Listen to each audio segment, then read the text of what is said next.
Case चल रहा था और कोई एक पक्षकार जो क्या है कि जमीन को बेच देता है, तो उसका परिणाम क्या होगा, ये परिणाम सोचता नहीं है। और जो पक्षकार हैं केस चलते चलते वो जमीन को बेच देते हैं। उनको लगता है कि अब जमीन को बेच दिए, जमीन कोई और जो है कब्जा कर लिया, जमीन कोई और खरीद लिया। अब जो है जो केस करने वाला व्यक्ति है वो जमीन वापस प्राप्त नहीं कर पाएगा। लेकिन मैं आपको बता दूं कि अगर केस चलने के दौरान कोई भी पक्षकार जमीन बेचता है तो क्या होगा। देखें, कोर्ट में विवाद चल रहा है, हक को लेकर विवाद चल रहा है। अब है कि इसमें क्या प्रावधान है, यानी अगर कोई भी प्रॉपर्टी है, मान लेते हैं ये जमीन है और इस जमीन पर केस है, जमीन पर केस यहां पर चल रहा है। अब अगर इसको कोई एक हिस्सेदार जो है, अगर हिस्सेदार बेचता है, ठीक है, तो हमारा कानून क्या कहता है। तो हमारा देखें कानून ये कहता है, और वो भी ट्रांसफर ऑफ प्रॉपर्टी एक्ट की अगर बात करें, यहां पर ट्रांसफर ऑफ प्रॉपर्टी जो एक्ट है उसमें यहां पर अगर धारा 52 की बात करेंगे तो इसमें ऐसा प्रावधान है कि वैसी स्थिति में जबकि जमीन पर विवाद चल रहा है, कोई भी जमीन को नहीं बेच सकता, लेकिन फिर भी बेच देता है।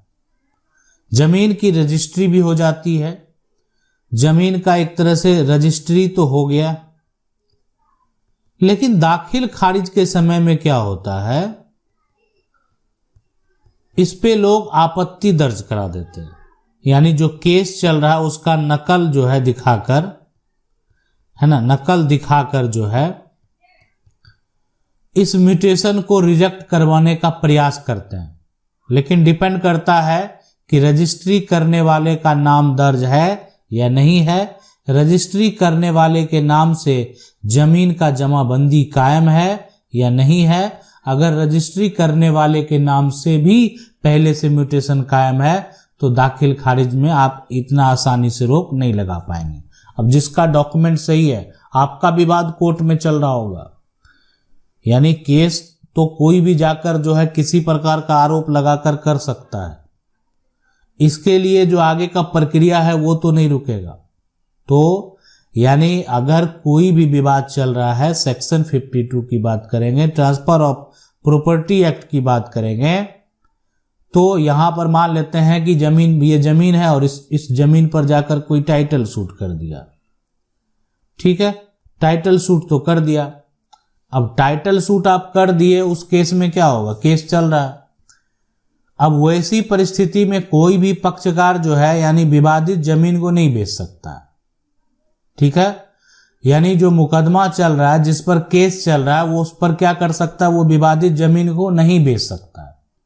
ये हमारा कानून कहता है, नियम कहता है आप उसको नहीं बेचें, लेकिन फिर भी जमीन को बेच देता है, इसलिए कि उसको लगता है कि इस पर मुकदमा चल रहा है, लंबा चलेगा, हम जमीन बेचकर बच गए। खरीदार को यह लगता है कि ये जमीन जो है जिसको हम खरीद रहे हैं, कम कीमत में हम खरीद रहे हैं, ये जमीन, हम दबंग व्यक्ति है, ये जमीन हमसे कोई नहीं ले सकता है। लेकिन खरीदार सब कुछ जानते हुए ये खरीद लिया जमीन को। इस जमीन पर खरीदार जो है, यहां पर खरीदार कब्जा कर लिया, ठीक है, और इस पर आप कह सकते हैं कब्जा करके रहने लगा, इस पर हो सकता है खेती करने लगा। लेकिन जिस दिन कोर्ट का फैसला आएगा, ये सेल डीड आपका रद्द हो जाएगा, कैंसल हो जाएगा। अब यहां पर देखें, सबसे पहले अब है कि इसको लेकर सुप्रीम कोर्ट का क्या कहना है। तो देखें, इसको लेकर सुप्रीम कोर्ट का क्या कहना है ये भी आप जरूर जान लीजिए। सुप्रीम कोर्ट का फैसला किसके बीच में विवाद हुआ ये भी हम आपके पास लाएंगे, यानी इसका जजमेंट भी आपके पास लाएंगे। लेकिन सुप्रीम कोर्ट का जो फैसला है इसको लेकर, सुप्रीम कोर्ट में जब ये मामला गया इस विवाद को लेकर कि एक जमीन का टुकड़ा है, इस जमीन को जो है प्रमोद ने क्या किया, बेच दिया। अब प्रमोद ने बेच दिया इस जमीन को। अब इस जमीन को खरीदने वाला जो है उसका नाम यहाँ पर उषा है। अब उषा के द्वारा जो है ये जमीन को खरीदा गया। अब उषा ने ये जमीन तो खरीद ली, अब ये उषा के पति के द्वारा खरीदा गया।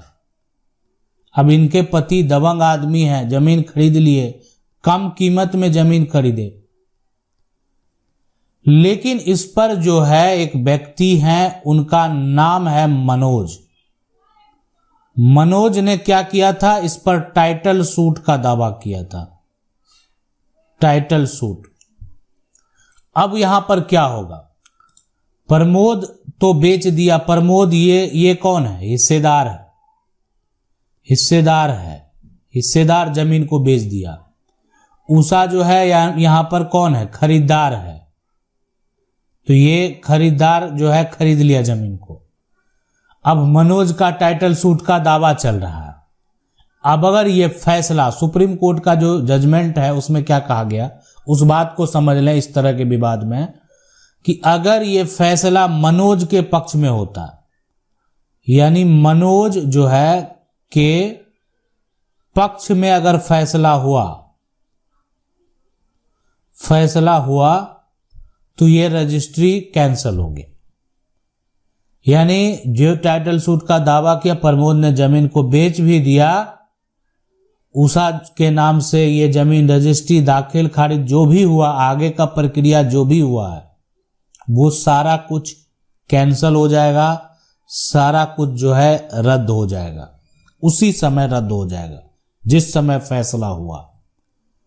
तो अब करना क्या चाहिए कि इस सिचुएशन में क्या होगा, तो देखें ऐसा कंडीशन में जो खरीदार है, जमीन प्रॉपर्टी को जो खरीदा है, उसको भी कानूनी अधिकार है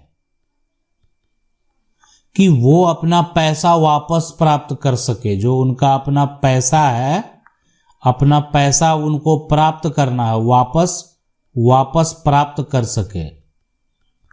तो ये उनका जो है अधिकार है और वो अधिकार जरूर वो प्राप्त करेंगे।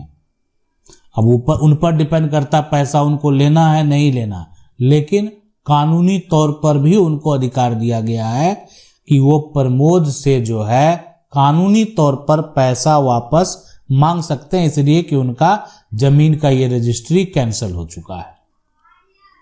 अब यहां पर देखें कि अगर ये फैसला प्रमोद के पक्ष में होता, यानी अगर फैसला जो है कोर्ट का फैसला, सुप्रीम कोर्ट का फैसला अगर प्रमोद के पक्ष में होता, प्रमोद के पक्ष में होता तो क्या होता।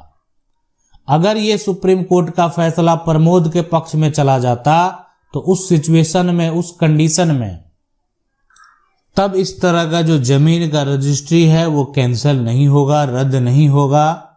अब जिसके पास वो प्रॉपर्टी है उसी के पास रहेगा, कोई दिक्कत नहीं। प्रमोद ने बेच दिया, उषा जो है उनके नाम से जमीन को खरीदा गया है, कोई दिक्कत नहीं, प्रॉपर्टी ये जो है ये उषा का ही रहेगा। तो ये जो नियम है, ये जो कानून है। अब इस तरह का विवाद किसके बीच में हुआ, ये फैसला सुप्रीम कोर्ट का जजमेंट भी हम आपके पास लाएंगे। आप जो है अगर जजमेंट को देखना चाहते हैं तो आप हमारे प्लेलिस्ट में जाएंगे, वहां पर सुप्रीम कोर्ट का फैसला, हाई कोर्ट से संबंधित जजमेंट स्टोरी में जाकर जो है ये फैसले को देख सकते हैं।